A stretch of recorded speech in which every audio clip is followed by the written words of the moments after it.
everybody? Welcome in. It's Matt Camp, and this is indeed the Wrestling Mat. Thank you for being with us, as always, on this Friday. Coming towards the end of the week, we are about a week out from AEW All In 2024. We'll have some news on AEW All In 2025 and 2026 coming up here in just a little bit. Then we got Bash at Berlin, then All Out. It's a busy time. There's no mercy in there at the end of that all as well. It's a busy time for professional wrestling fans, and that's great. That's great because it gives us plenty to talk about. But you know you can do it all right here at thewrestlingmatchshow.com. Thank you for being with us. What's up to everybody? Admittedly, don't have a lot of chat access today, just a kind of a technical thing. So if I miss anything, I apologize. I promise I will get to it when I can see it all. But I'm here with you guys today, as we are every single weekday at 1 p.m. Eastern at thewrestlingmatchshow.com. Please make sure you've subscribed. Leave a comment. Turn the notifications on. It's been a busy week here for this channel. A little bit of news. A little bit of news here and there that we have talked about. And we'll continue to talk about, because honesty is what you're going to get from me. And I appreciate all of the comments that you have been leaving. Interestingly enough, whether it be the chat, like 99% of the comments I got after the fact on some of the subjects we talked about this week have been very nice, have been very positive. If there's fair questions, there's fair questions. Other places, not so much the case. That's fine. That's okay. Here's what I always say about that stuff. If I can tell very quickly that your comprehension of listening or reading or watching is not very good, your opinion goes right out the window. If you say words like bitter, you're very lazy in your commentary towards me about anything I have said. You come to this show because you're coming for honesty in wrestling analysis and fun. And that's what I'm going to bring. That's always my goal. If I'm ever 99% of the time criticizing, I'll come up with a different reason why. Something should work, something shouldn't work. But you guys know all that already. I don't have to rehash that. I appreciate that you're here. I appreciate that you're here live. I appreciate that you're here after the fact. I appreciate that you're leaving comments. You're going back over to the WrestlingMatchShow.com and maybe watching some episodes from earlier this week. Talked all about celebrating 10 years of Kevin Owens, my personal stories with the man, which includes exactly what was going down backstage in the hours leading up to Stone Cold Steve Austin versus Kevin Owens at WrestleMania a couple of years ago, including a couple of very personal stories about what I saw from Austin getting ready for that match. Please go check that out. I hope you'll enjoy that. We've talked a lot about AEW Dynamite. We talked about that show I used to be on with the 4 letters. That's not on. I don't know if it's coming back. Everybody thinks that like it's gone. I don't know. I don't know if that show's returning. You'll have to tune in. Check the socials. I'm sure they'll be updated at some point in the next 4 months again. But all of that is coming your way. But you know what else is coming your way? More content from this very channel. Over 5,500 subscribers. Thank you for that. As the number continues to grow, the content continues to come for you guys. And I have plenty more coming your way. Now, listen, you might be wondering, well, wait, I didn't see something. You put something new out yesterday? Yes, I did. Yes, I did. And if you're at the Matt Camper level or higher, which is the Matt event, you got that member-only video. You got the top 5 John Cena matches of all time. According to me, the comments are there. You can leave more. You know what else you're getting coming up later on today? Like to do a little nostalgia. Wrestling is based in nostalgia. And guess what? What I have coming up for you, my top 5 favorite wrestlers as I was growing up. That's my call. That's who connected with me. But if you want to see that extra bonus content, that's redundant. I'm sorry. I'm better than that. That bonus content, that additional content, become a Matt member at the Matt Camper level or the Matt event level. And speaking of that, by the way, and hey, listen, right above Todd, wonderful too. Any way you could support the show is absolutely 100% appreciated by me and everybody that works with me on this show. But also, I want to note that on August 26th, we will be having a normal, live, 1 p.m. weekday episode on that Monday of the Wrestling Mat. And we'll be coming off of some busy weekends in wrestling. But right after that episode is over, we are going to have a members-only Ask Me Anything. And as you may have noticed this week, You can absolutely ask me anything, and I'm going to answer it, and I'm going to be honest about it. So if you have questions and you want to be part of that, and you're not a member yet, go sign up at thewrestlingmatshow.com. Down below, hit the join button. You'll be right in there. We'd love to have you. This is a very fun community. I love everybody in here. I love the discourse. I love the back and forth. You give me ideas. We share ideas. That is what this is all about. That is what I want to continue bringing forward, and I will continue bringing forward thanks to your support. So whether you're becoming a Matt member, whether you're subscribing, you're leaving a comment, you're turning the notifications on, you're sharing with friends.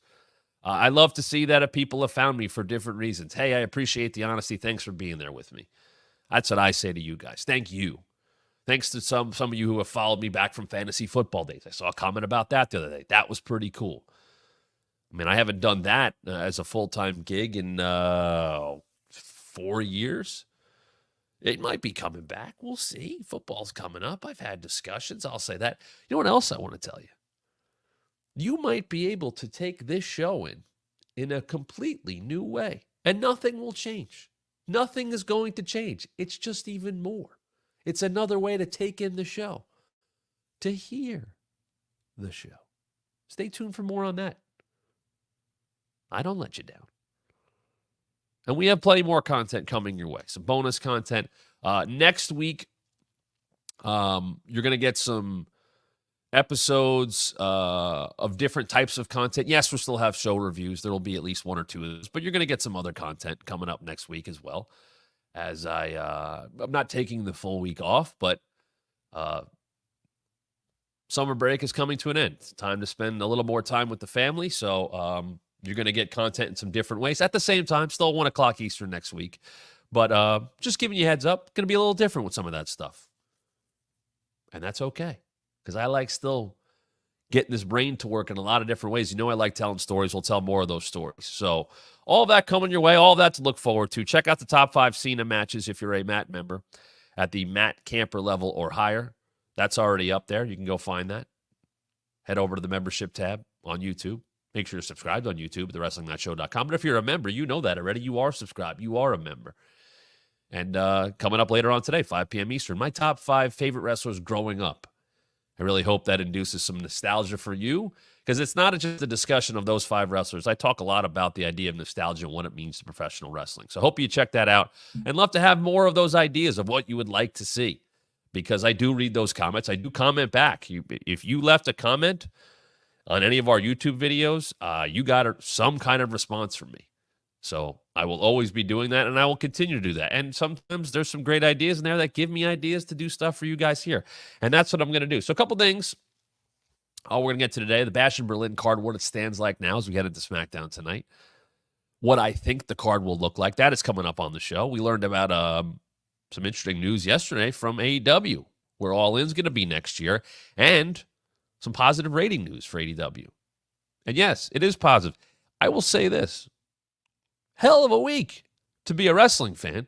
Hell of a week if you're caring about the ratings in WWE or AEW.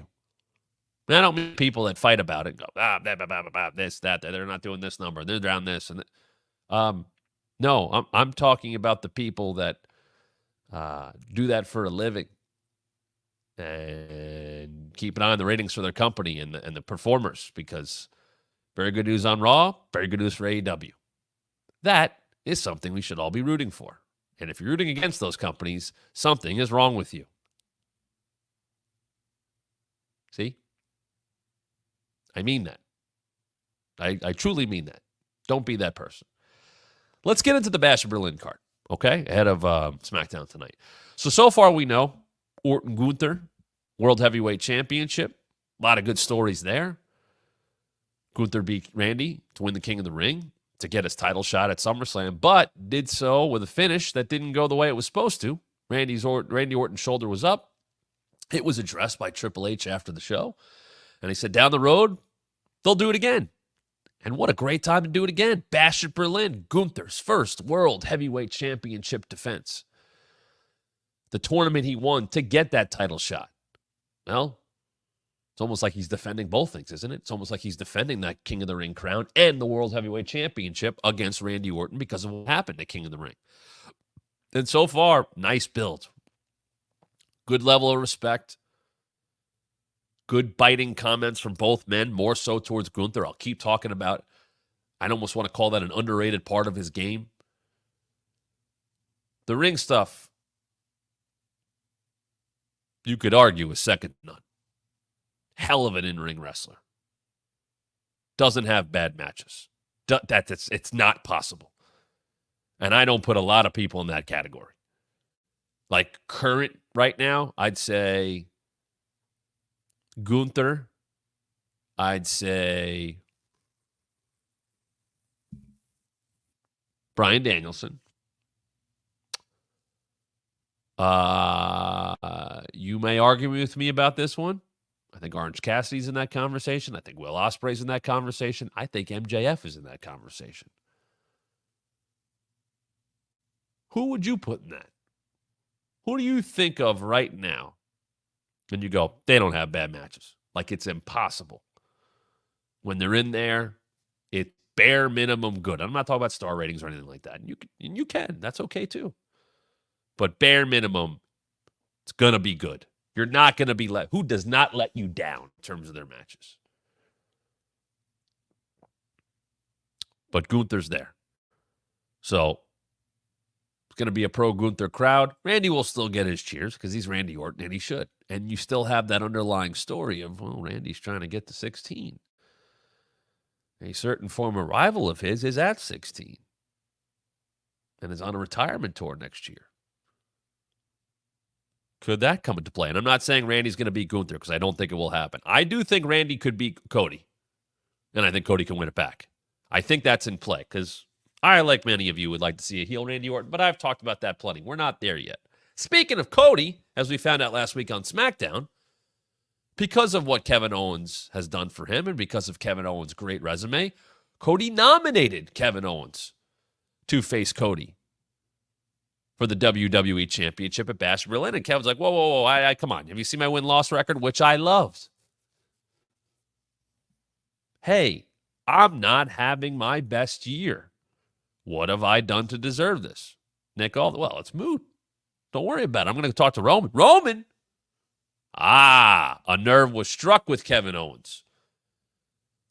The nerve that should be struck with many wrestlers in WWE. Why would you be happy in storyline that Roman Reigns is back? What did he do for the last 4 years? Why would we want him back? No one should be happy that Roman is back. Think of everything he's done, and Kevin brought all that up. I've had him beat multiple times. Why does he get that title shot? Well, Roman should. He certainly, a 4-year championship reign, I don't think you have to make any other arguments for why a rematch or another chance at the title is warranted. It obviously is warranted. But Kevin got defensive. Kevin wasn't happy about it.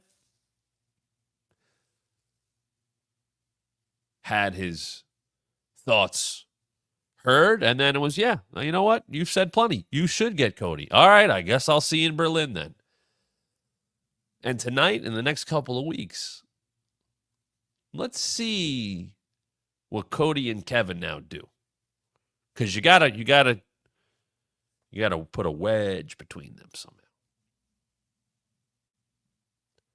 You need Cody and Kevin to have an issue with each other, not friendly competitors.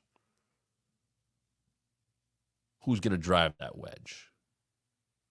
Do they tag? And then something happens in a match? I could see that happening. Who's going to get the angry Kevin Owens out of him? Because I want to see that. I don't think Kevin's beaten Cody. I think we all know that.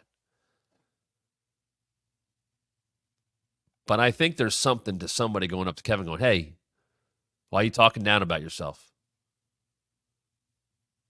He left. They cut Stardust. You were here. You made it to the top. You sent people to help Cody Rhodes. And now you're helping Cody Rhodes. What about you, Kevin Owens?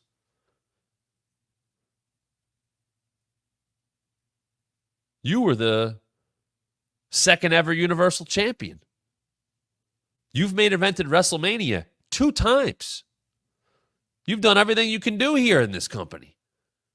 Why the hell not you? No. Don't talk yourself. You're Kevin Owens. You could beat Cody Rhodes. You're better than Cody. I want someone to get in his ear like that. Piss him off a little. You keep bailing out Cody. What has he done for you? Fair point. Is that the direction they got to get? Is that the direction they go? They got to get some heat on this match. And I mean that for the build. I don't mean that for the actual match, because I think that crowd is going to be outstanding. My expectations are high.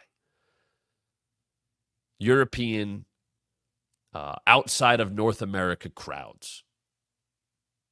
I'm now expecting a lot, because why? Because they don't get these events nearly as often as people do in the United States, and to a lesser extent Canada and Mexico. They get a couple of tours a year, right? Maybe 2 or 3. But not everybody gets them. Not all the countries and cities get them.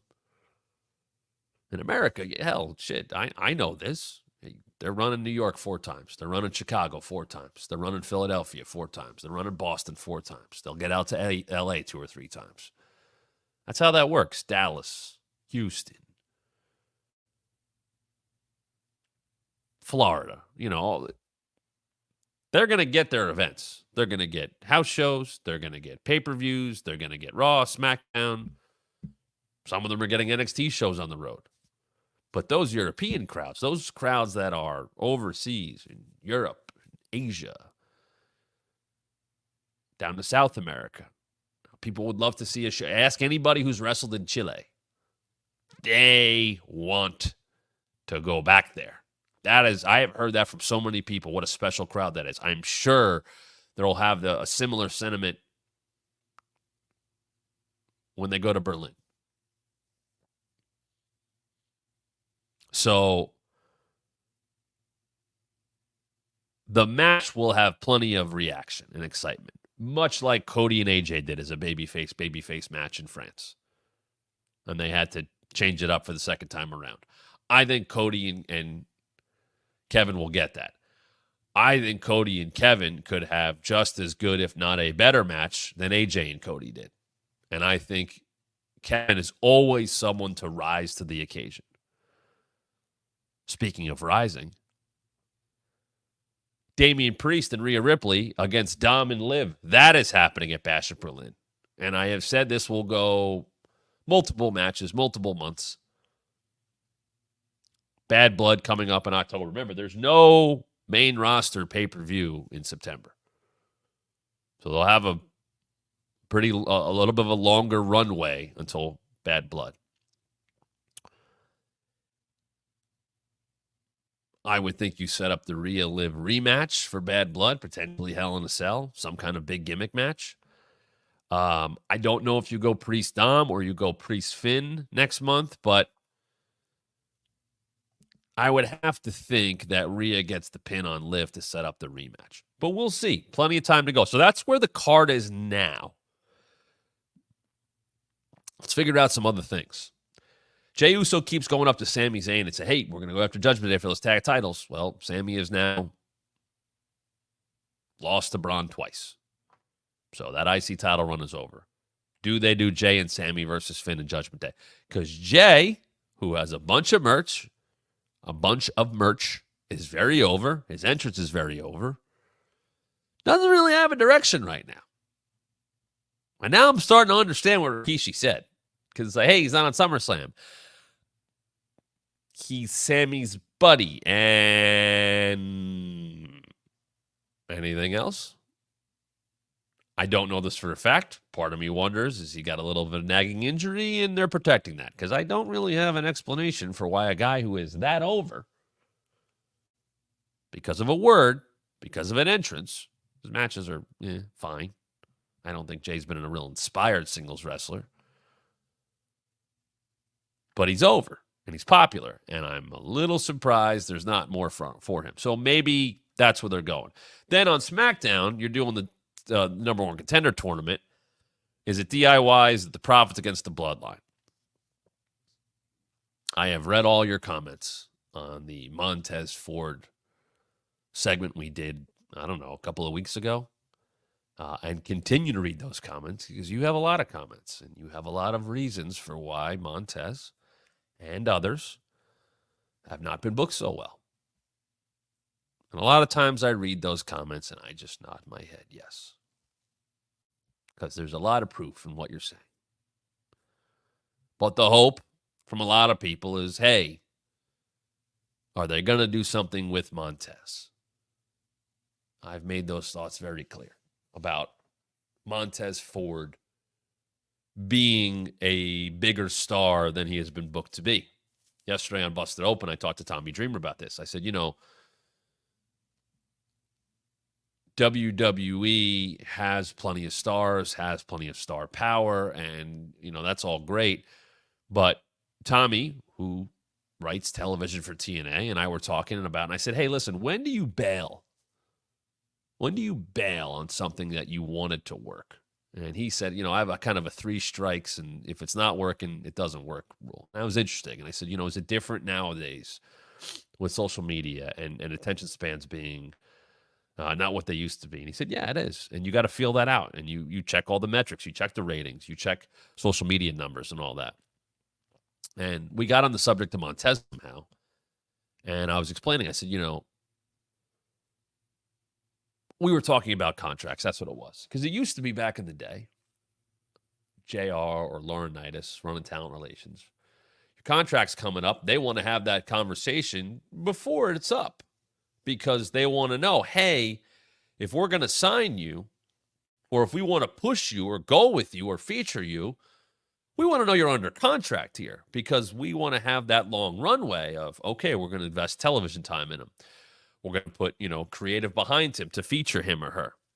We want to get some merch out there for him, creative services types ideas. And if you're not going to sign, they're not, there was that thought of, well, until you put pen to paper, we're not going to go with you in a big way. You might be on the show, but we might not go with you in a big way. Now, that seems to have changed based on, hearing some of these deals that have maybe come closer down to the wire than they have in years past. And that's a different business model. And that's also, an understanding of we have other stars. Maybe we don't need you. So we were talking about all that. And I said, back in the day, it was different. That stuff used to exist. If you didn't get pushed on television, that was it. Whereas someone like Montez, and I've said this before, Montez is on SmackDown pretty much every week in some way, shape, or form. Seems like he's been spinning his wheels. The Profits have as a group for a while, but it seems like that's been the case. Okay. And you want to see more, and he's capable of more. But then you look outside of creative because WWE is an entertainment company. They're a powerhouse. They have, Endeavor behind them now, which is its own powerhouse of entertainment and sports and all those things. And you look and you see Montez with a Hulu show. And you see Montez appearing on behalf of the company doing this appearance and going to a UFC show and being there when TKO was announced, when they rang the bell and all. It seems like Montez is viewed higher outside of WWE creative and his push or lack thereof, or lack of a real strong direction. Like he's viewed in a much bigger and better way outside of that. And it's a major company. So, it's not like most wrestling companies. And before TKO and all this stuff, that's what wrestling was. Hey, are we featuring this guy? Cool. Here's a commercial.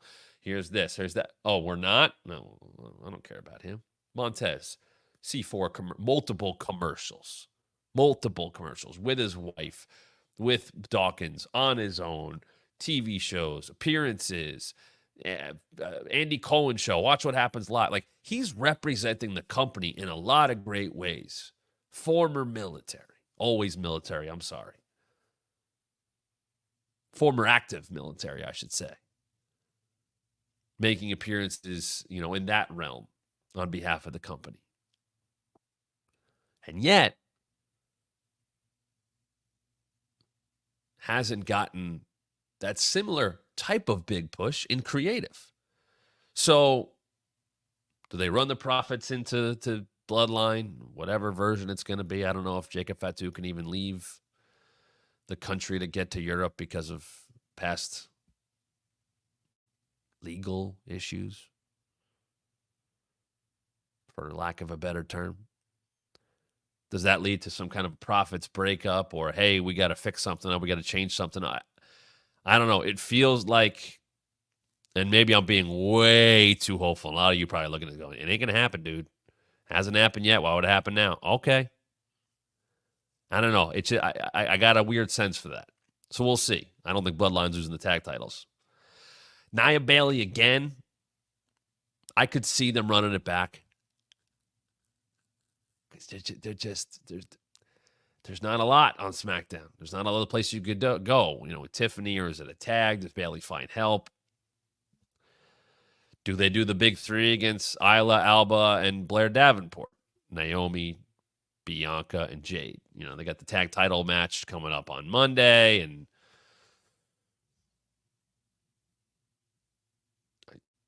you can't leave Bianca and Jade off another pay-per-view card. Can you?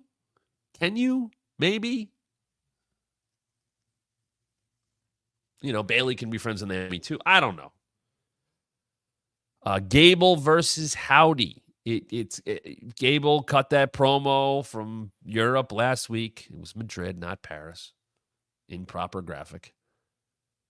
Much like Tornado, Tag, and Alpha Acme, or whatever the heck they wrote. But Gable's making it clear that they're not done with them yet. Is that the Bo Dallas Howdy in-ring debut? It doesn't feel like that's done yet. How does Otis play into that? Are we getting Gable Otis, perhaps? Otis had the highest rated segment on Monday Night Raw this past week in the tag match. Not just Otis, but Otis is over. Been saying this. He's still getting the crowd reactions. Have we really seen Otis and Gable throw down? No. Could we? We should. LA Knight and Santos Escobar seems like the direction for the United States title. I don't know if it makes the pay-per-view. That could be a night before on SmackDown type of match, but we'll see. And then, Braun for the IC title, Bronson Reed. Once again, are they pay-per-view worthy enough? Where do you line Braun up? Is there enough time to do so? Based on what we've seen, the fact that we have a 3-match card already, and we've seen shows with 5 or 6, I don't know if they're going to add much. I think, we've seen the tag titles not make it to pay-per-view. I would think all of Judgment Day ends up on the show. So I lean towards Finn and JD against Jay and Sammy for the tag titles. The rest is kind of wide open. Some of this stuff could land on TV the week of or the week after. That's a possibility. We'll see more on SmackDown tonight. Now, speaking of Judgment Day, Justin Barrasso just wrote his last article for Sports Illustrated and been covering wrestling for nearly a decade. Interviewed Damian Priest, and this was a comment that a couple comments here. He said, "We had just had a major moment joining together forming the Judgment Day," said Priest. "It felt like no time had passed, and then it was Edge who told me that he was being taken out of the group."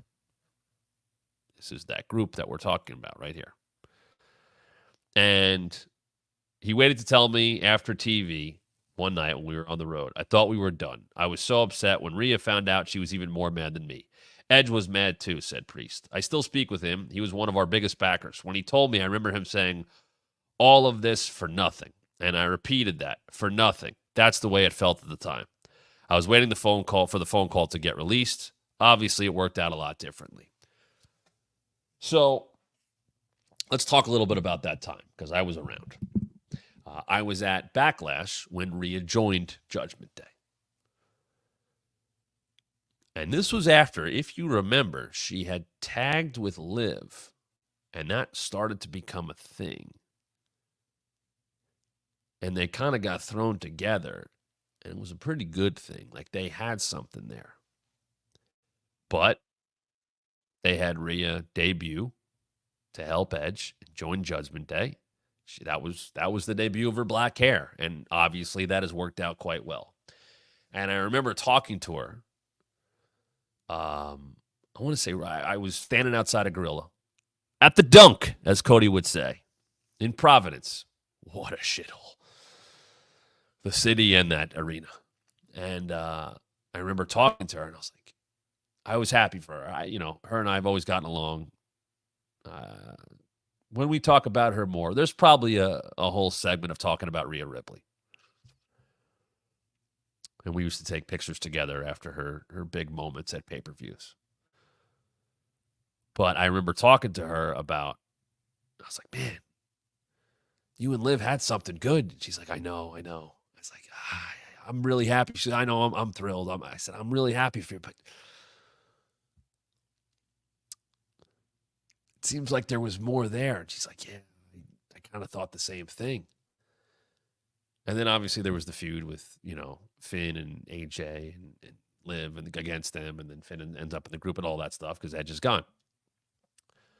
But obviously it worked out for her. But there was a time, and I'll put that picture up again. We'll get that up there again. There you go. They were cutting these promos, and this is very Vince-pilled time. And Vince wanted the group, more so Edge, to be spooky, to be supernatural. There was a Raw where it was planned that Edge would sit in a throne like that during a match, and he would start like floating down to ringside. Like, they wanted to make him Undertaker-like in terms of those supernatural powers of lights. And like, that was kind of it. That was like, Vince is like, it's got to be like, he wanted them to be supernatural. I remember reading the script for Raw and going like, what the fuck is this? What are we doing here? And, they would have had some kind of trick to, and I guess they either, I don't know what happened. I wasn't at the show. I was going to do Raw Talk that night. But I remember reading it going like, this is not good. This is not, like, I don't think I was a huge fan of the group. I think I wanted Edge to do other things. I was happy for Damian and I was happy for Rhea because I knew it meant a lot to them. And I know what Edge was doing. Edge was, Edge wanted to do that. I don't think Edge wanted that aspect to be part of it. They all had a look that worked. Edge, obviously, his career, and you go to Brood and everything he had done, and, Priest has that look. Rhea had that look. I mean, it looked right, but they wanted this thing to like float down the ringside. Every time they looked back, he'd be closer and closer, and they didn't do that. And then Cody got hurt. And when Cody went down, and they also, I feel like that's also around the time Randy went down. And I think they looked at the roster and they looked at where things were at and went, we need Edge as a babyface. And so Edge got beaten out of the group. And that's where that comment came from. He was not supposed to be out. They looked at where the roster was, who's a top babyface, who's a top heel, and looked and went, we need another top babyface. I don't think that would happen these days. I think it's a deeper roster in terms of who's over. I mean, in terms of who's men and women top of the card. I think it's a much deeper roster in that way. But, that was the call back then. So not soon after he was in the Judgment Day and created the Judgment Day, Edge was out of Judgment Day, which is always weird because it's Alter Bridge. The music is Alter Bridge. That's Edge. They've done his music forever. It's good music. It fits. It just was weird. It was like, hey, wait, that's Edge's music, kind of, right? That's kind of Edge's music. And look, it worked out. I think that group clicked at Clash of the Castle. It was starting to click, but when Dom, who had been getting beat up by Rhea and all that stuff, when he turned, because Edge, Rey Mysterio, all that stuff, when he turned, there's that group shot of Rhea and Finn and Damian, and they're just laughing. I went, oh, that's the group. That's what it's supposed to be. Yeah, they all are, wear black and purple, but they're not like dark and brooding. They were the shitsters of Raw. They caused trouble. They did whatever they wanted. Who was going to stop them? And they were all laughing and giggling and pointing, and like that was it. I was like, oh, they're kind of trolls. They're all little assholes, the best way possible, and the best way you would want heels. And that's where it got. And Dom was a big part of that. And go back and watch, as you can do, of course, here and now. Watch when it's done. But on a previous episode of this very show at thewrestlingmatchshow.com, I discussed that on the initial plans with Dom, and even though that day at Clash of the Castle, he had turned and kind of started to become part of the group. They didn't necessarily put him in the group, like formally, to the point that, when Finn and Rhea and Priest came in for a bump interview, Dom wasn't with them. And like we were talking around the idea of like, well, he's in the group. Well, he's not in the group yet. But we were like, hey, why is Dom not here? I don't know. And they were like, wait, he's not in the group? I'm like, that's kind of what creative told us. He's not in the group. And Dom is what solidified them. And Dom needed help. And I don't mean this in a bad way. It's look, Dom wrestled on pay-per-views immediately. Dom was with his dad. Like, he had a lot to live up to. And he's always been fine. But now you're going, hey, you're not by your dad's side anymore. You've turned on him. You've turned on Edge. The people who like brought you up in the wrestling world. You're a heel now. And you could see in those early promos, while he was getting major heat, he was getting a little like, hey, you can do this. Hey, you got it, from like Rhea and from Finn. And it looked like, and I think Finn has talked about this, and I think they've all talked about this. It looked like, hey, we're with you, we're on your side, but it was also kind of real of like, hey, we got you, don't worry. So you can cover a good pro can cover up maybe some words of encouragement or some helping in the ring or a promo just by their actions of like, hey, shut these people up. Hey, you got this, don't worry about it. There's a way to do that. There's some wrestling shorthand there. And if you watch those early Dom promos where he's getting booed out of the arena, which most wrestlers would kill for that kind of heat if they're a heel. And it worked a little bit that when he would go, because I don't know if he was supremely confident, and they would just boo him. So he didn't have to say that much. And it kind of worked that way. He had a little bit of trepidation, and he was still kind of like, I'm with mommy, but is she going to kick the shit out of me in a second? Like, there was some nervousness, but like, hey, you guys, I'll show you. I'm Dirty Dom, and I got Judgment Day with us. And then that morphed into a much more confident Dominic. And, as Rhea said, he became a man. But we did see him grow up before our eyes. And think of what Judgment Day was supposed to be and what it turned into. And sometimes, even though, Priest talked about how he was pissed and Rhea was pissed and Edge was pissed, and this is not a knock on Edge, but the change worked. The change worked for the better. I think they were able to take it in a different direction that was initially planned, and for the better. It's like New Day. They had to kind of go along with what Vince wanted, and then they slowly kind of worked their shit in and turned the group into what it was. Much more fun, much more, nice digs, but funny. And then they became baby faces because of that. And I think Judgment Day, you didn't need them to have supernatural powers. That's a hard sell these days. It is. I think of like Broken Matt Hardy ending up in AEW, and they tried to do that stuff, and people are like, this doesn't fit here. This is not what they do here. And I think everything in wrestling has gotten further and further away from that. You know, TNA does some stuff, but not you know, that Undead Realm thing seems to be kind of a thing of the past. You could have the different kind of layers, and okay, you know, they're a little dark, and what's going on there? What are they doing? And you know, this is the happy group, and this is the ass kicker group, and this is the shoot fighter group, whatever. But like even the Wyatts, that was the whole thing. How supernatural do you want to make this? And they haven't. Their entrance is scary and cool and dark, but it's just people with masks and outfits on. And we've revealed who those people are by name. Yeah, a little bit of Bo talking to Howdy, but that's not happening in front of our faces.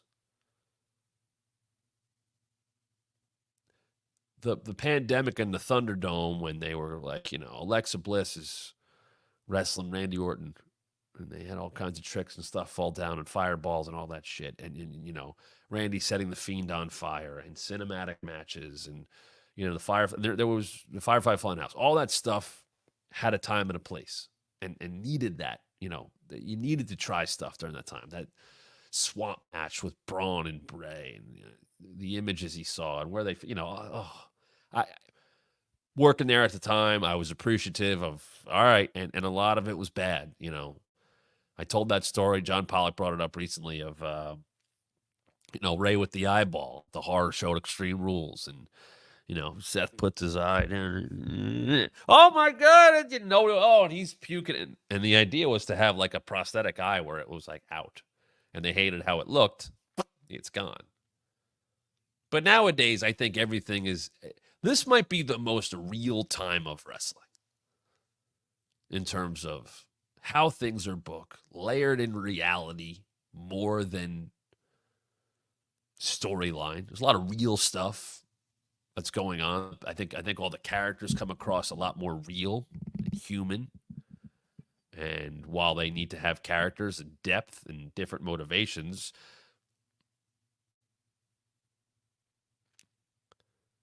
nobody's got anything that's way off base. Everything I think you see now in wrestling from character standpoints is very believable.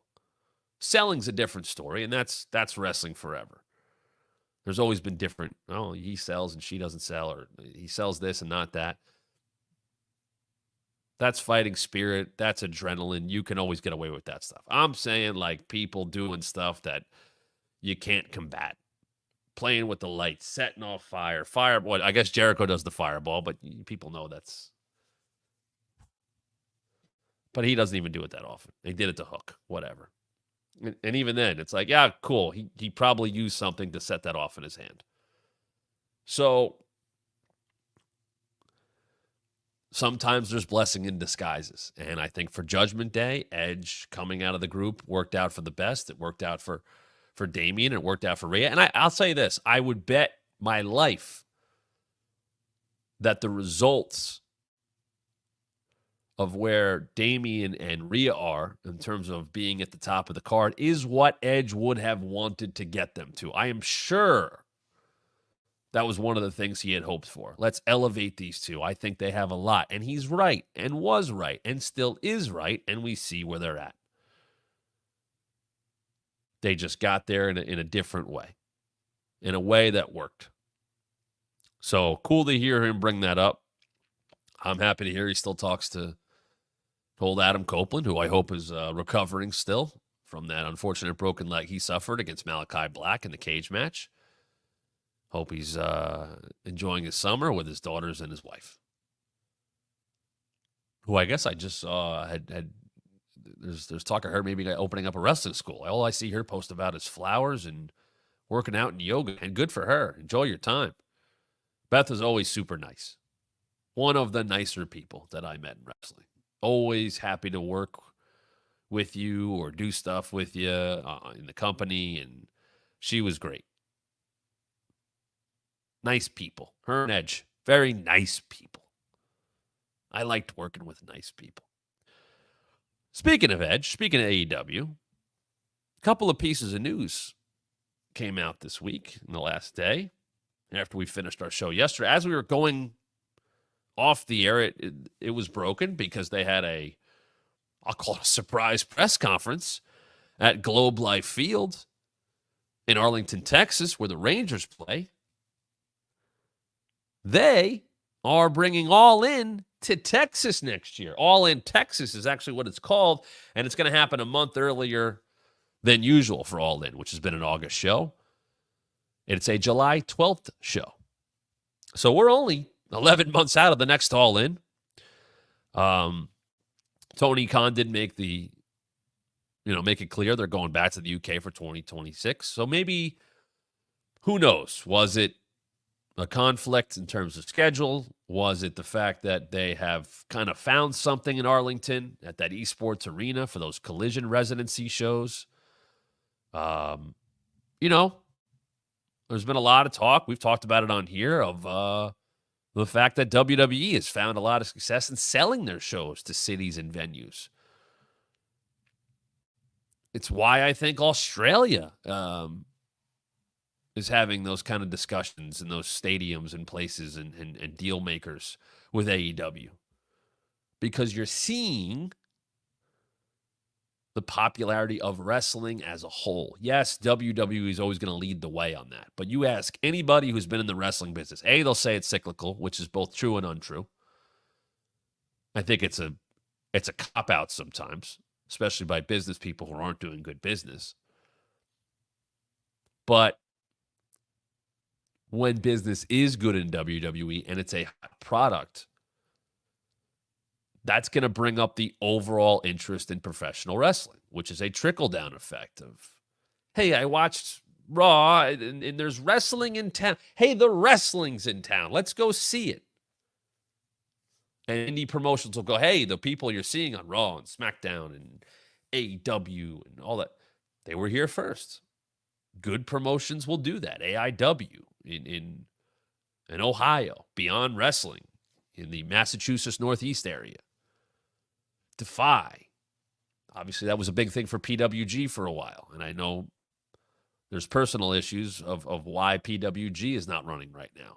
That's unfortunate. But these places can promote and be like, came up through here first. OTT, getting JD McDonough and Finn Balor to show up. So that's good. That's a trickle. Everybody should be rooting. It's great for the wrestling business. And I would think, Tony Khan has way more business contacts in the sports and entertainment world than people realize. There's a reason why when WCW went away, TNA didn't really get on anything major other than Spike, and it wasn't for that long. For a good amount of time, but they didn't stick there, and they've never landed the same kind of TV deal since then. Destination America and Pop TV and all that, whatever the hell it was. Tony Khan got AEW on Turner Broadcast Networks because of who he is and who he knows and the conversations he's able to have and the negotiations he's able to do. And I'm sure that was a big part of why AEW is going to bring a show that, and I looked this up, for concerts can fit over 40,000 people.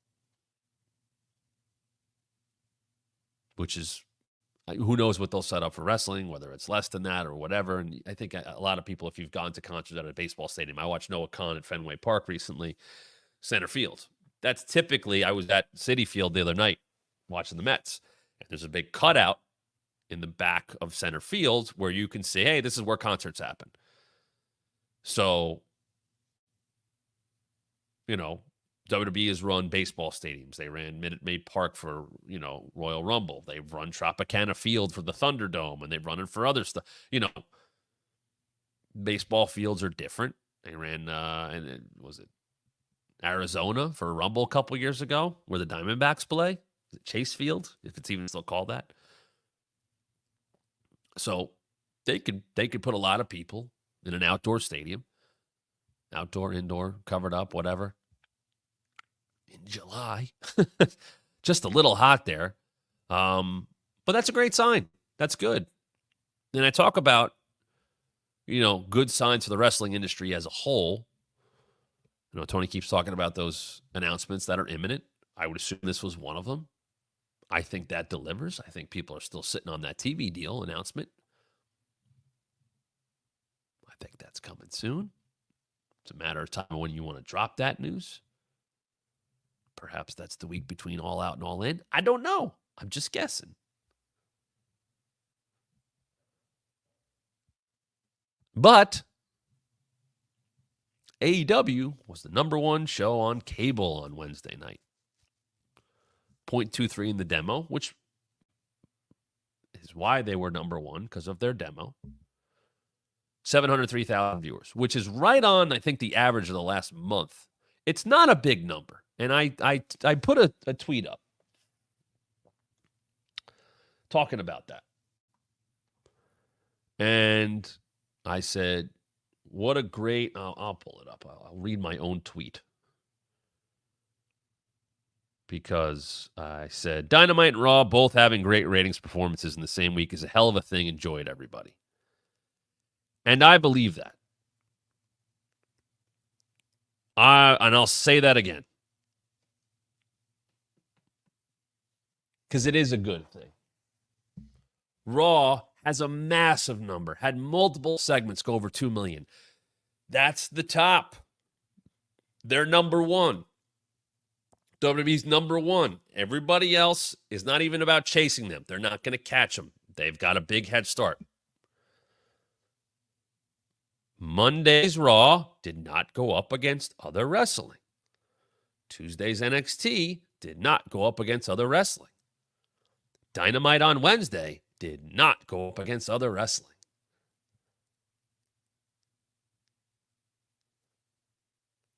You can compare them as wrestling fans, but those companies typically are not.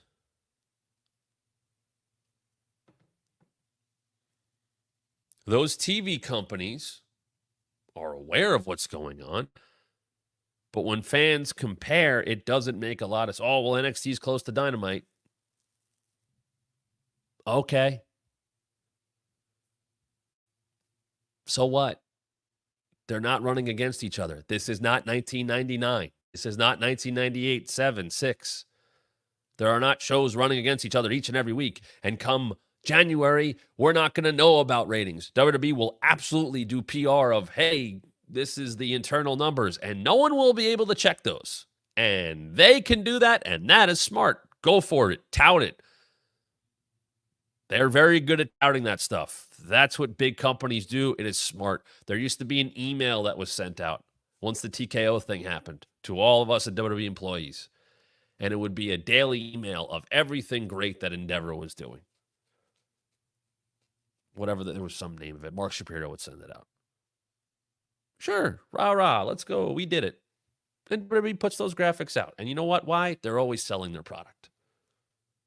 Go for it. Sell your product.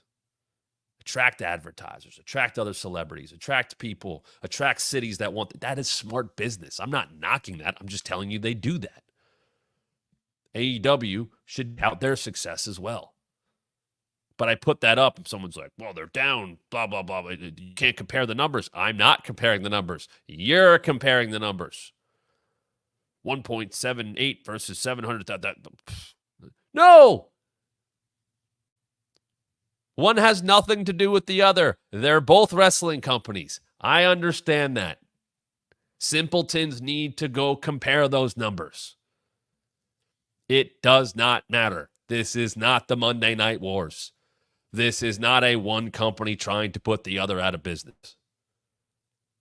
Everyone can exist. Wrestling as a whole is hot. WWE is the hottest. But if a television show gets to number one on a given night, it's a success. When you compare ratings from 4 years ago, you are not looking at the right numbers.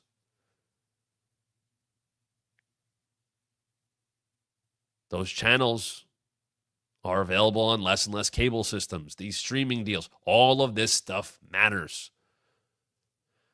So if I say, hey, Dynamite they were the number one show on Wednesday night. That has nothing to do with Raw. And Raw being the number one show or close to it on Monday, and that has nothing to do with AEW. I'm sure it's easy YouTube fodder and podcast fodder. Well, this great. And it doesn't matter. They both can exist independent of each other. They might battle over talent. They might battle over venues because of those non-competes, and you can't run here within 90 days of me running here, and that's a thing, and it's been a thing forever. If you want to say they're battling for eyeballs, maybe on social media, but not on television, because they're on different nights. And I know that there's a Tuesday Dynamite versus an NXT, either the Chicago or St. Louis show, and NXT already put Punk and Orton on, and they should make them big because they want to sell those tickets, because their usual venue is the same place every Tuesday night with the same 300 to 400 people. So yes, they should be putting every effort they can into selling a lot of seats in an arena, because they don't typically run those. It's smart business, and it happens to be happening on a week where Dynamite is running, and everybody will make the comparison, and that's fine, and it's not the norm. You don't have to do the PR for these companies, and that goes both ways. You don't. They're happy that you do. They're happy those people that are content creators come into those press conferences and ask mindless questions because they're promoting the product. That's why you don't see, and I've talked to somebody about this, high up in WWE Digital, they let those people do those reaction videos on Instagram because it promotes the product organically, and it costs $0. Here's the show in one box. Here's one of those people go, what? I can't believe it. Oh my God. Promoting the product for free. Smart business. They let it happen because they should. You want stuff to get over on social media. You want stuff to go viral. Some stuff you kind of let go viral.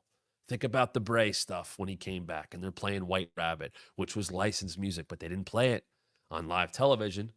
They played it at house shows. They played it before Raw, before SmackDown. Why? Because people were going to take one of these out and film it and put it up. And WWE can't get in trouble for that. And yet the ball gets rolling and it gets talked about. Seth having to get held back from Michael Cole and from Corey Graves because he wanted to go fight CM Punk was broadcast on the show. But everybody saw it because enough people posted it and they knew that. And what happened? We were walking right towards CM Punk and Seth Rollins at WrestleMania this year. And we're probably going to get back to it. It's smart. Enough people do the PR for them. Fans do it without even realizing it. You don't have to fight those battles on Twitter. I promise you don't. You're just helping them. You're giving them free help. Both companies. You don't have to do that stuff. And I am probably talking to a wall with some people, and I'm probably talking to a lot of people that are watching the show going, yeah, I know. I don't have to do that. You don't have to keep saying it. I know. But when I read these dumb tweets, I'm like, what are you doing? They don't care. I've been called a shill and a hater of both companies in the last 6 months, which is hilarious to me. And I just go, okay, they don't get it. But a lot of you get it. The majority of you that are here subscribed to this channel, you get it. You understand. And I appreciate that about you. And I love if you became a member right above Todd, Matt Camper level, or the Matt event. Plenty of options for you. And if you're at that Matt Camper level, you're at the Matt Event level, available right now, the top 5 John Cena matches of all time, according to me. Coming up later today, my top 5 favorite wrestlers growing up, a conversation I hope continues in the YouTube comments. And if you're a member of any level, we have the Ask Me Anything members only chat coming your way on August 26th, right after we do this show at 1 p.m. Eastern. So I hope you're here for that.